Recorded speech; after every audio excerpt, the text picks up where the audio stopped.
Assalamualaikum warahmatullahi wabarakatuh. Ketemu lagi dengan saya Zahra Alailatun Nadhirah dari kelas A12. Hari ini saya akan memaparkan mengenai keterampilan membimbing diskusi kelompok kecil. Diskusi kelompok kecil itu merupakan interaksi tatap muka yang memiliki tujuan untuk membagi informasi, kemudian memecahkan masalah, dan membuat keputusan. Biasanya diskusi kelompok kecil ini terdiri dari 3 orang sampai 8 orang, tergantung berapa kapasitas ruang dalam satu kelas. Biasanya katakanlah ada 20 orang. Ini kalau kelompok kecil biasanya dibagi menjadi 4. Jadi masing-masing kelompok itu terdiri dari 5 orang. Atau bisa juga satu kelompok terdiri dari 4 orang. Nanti ada 5 kelompok yang akan berdiskusi. Kemudian karakteristik diskusi kelompok kecil. Pertama itu sekelompok individu, terus ada interaksi tatap muka, memiliki tujuan, adanya kerjasama dan mematuhi aturan. Nah, interaksi tatap muka ini bisa dibuat satu kelompok ini saling tatap muka membuat lingkaran agar masing-masing individu itu dapat mudah berinteraksi dengan temannya, memudahkan interaksi dan menemukan ide-ide yang dapat dikeluarkan atau dimunculkan pada suatu permasalahan yang sedang dibahas. Kemudian hal-hal yang perlu diperhatikan dalam diskusi kelompok kecil. Pertama, diskusi dalam suasana terbuka. Ya, harus terbuka karena memang dalam satu kelas dikelompokkan begitu. Jadi suasananya terbuka, tidak tertutup. Lalu kemudian perencanaan yang baik yang terdiri dari pemilihan topik, meliputi minat, kemampuan siswa dan bermakna. Kemudian penetapan jumlah kelompok, pengaturan tempat duduk ya, seperti yang saya bahas sebelumnya. Biasanya jumlah kelompoknya itu kisaran antara 3 sampai 8 orang, 8 anak. Kemudian pemilihan topik minat. Pemilihan topik ini biasanya ditentukan oleh guru. Nanti anak-anak akan mencari tahu apa yang harus dibahas, apa yang harus digali, kemudian bisa didiskusikan secara terbuka dan bersama-sama. Kemudian tentang komponen membimbing diskusi kelompok kecil, ini terdiri dari 6 bagian. Yang pertama memusatkan perhatian, kemudian memperjelas masalah, lalu menganalisis pandangan siswa, kemudian meningkatkan kontribusi siswa, kemudian menyebarkan partisipasi siswa dan menutup diskusi.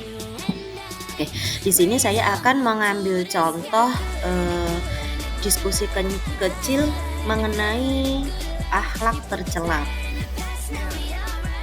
Pertama, memusatkan perhatian. Nah, di sini guru menentukan tujuan awal diskusi atau topik yang akan dibahas. Kemudian menandai dengan cermat pendapat yang tidak relevan atau menyimpang dari diskusi, dan juga merangkum hasil pembicaraan sebelum ke tahap pembicaraan berikutnya. Katakanlah seperti contoh seperti yang saya ungkapkan tadi mengenai tentang akhlak tercela. Nah, di sini tujuan dari dibentuknya diskusi yakni untuk menerima kebenaran, larangan dari Allah Subhanahu wa taala, untuk menghindari sikap tercela yang meliputi egois, berkata kasar, kemudian juga berbohong.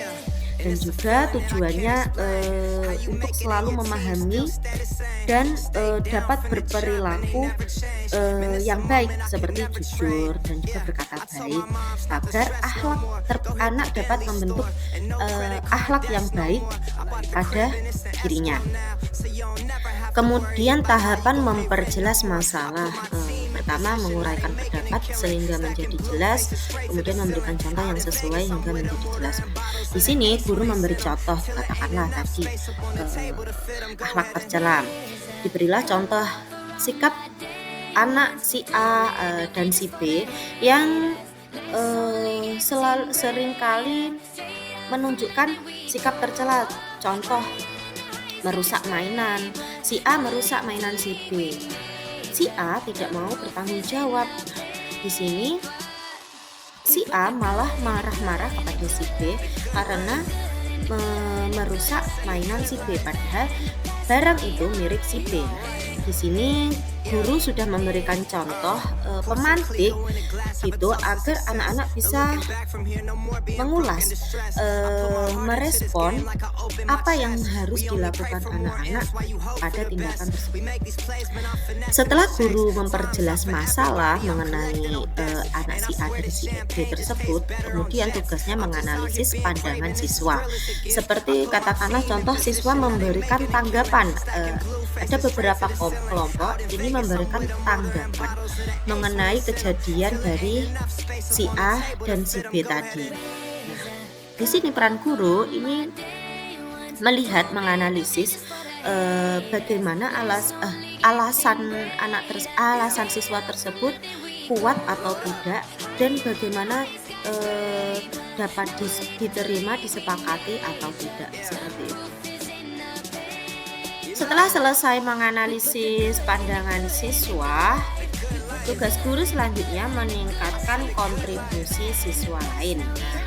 Pertama, mengajukan pertanyaan yang dapat merangsang siswa untuk berpikir. Kemudian memberikan waktu yang cukup kepada siswa untuk berpikir dan menyimak pendapat siswa yang penuh perhatian dan simpatik. Nah, katakanlah tadi ada kelompok yang merespon. Nah, guru di sini, peran guru dapat mengajak kelompok lain untuk mengajukan pendapat atau mengajukan pertanyaan yang mana ini dapat menghidupkan suasana diskusi untuk merangsang pengetahuan siswa-siswa lain untuk dapat berpikir dan merespon dari suatu permasalahan yang dibahas tadi mengenai sifat egois, berkata kasar, dan berbohong. Kemudian tentang menyebarkan partisipasi siswa, tujuannya yakni siswa memiliki kesempatan yang sama dalam berpartisipasi, berdiskusi kelompok guna menghindari monopoli.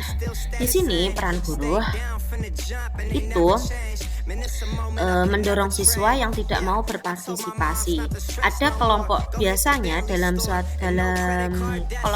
pembagian kelompok itu ada beberapa kelompok, katakanlah dalam satu kelas itu terdapat 4 kelompok.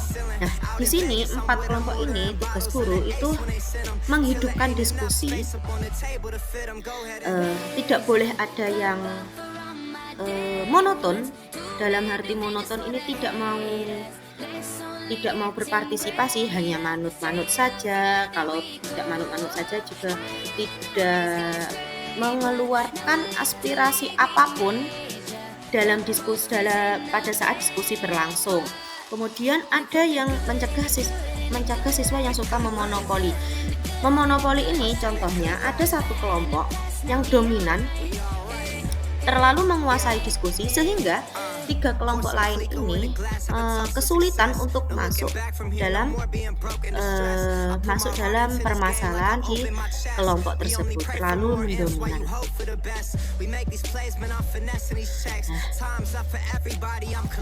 Terakhir yakni menutup diskusi. Menutup diskusi ini meliputi merangkum hasil diskusi dan meminta siswa untuk menilai proses maupun hasil diskusi. Misalnya ini guru itu meminta anak-anak untuk mencatat ringkasan dari apa yang dibahas pada saat diskusi berlangsung dan menarik kesimpulan dari apa yang dibahas. Seperti itu. Oke, sudah selesai pembahasan materi diskusi kelompok kecil pada hari ini. Kurang lebihnya semoga ada yang bisa diambil manfaatnya. Bertemu lagi dengan saya, Zahra Lailatun Nazirah, di pembahasan lainnya. Terima kasih. Assalamualaikum warahmatullahi wabarakatuh.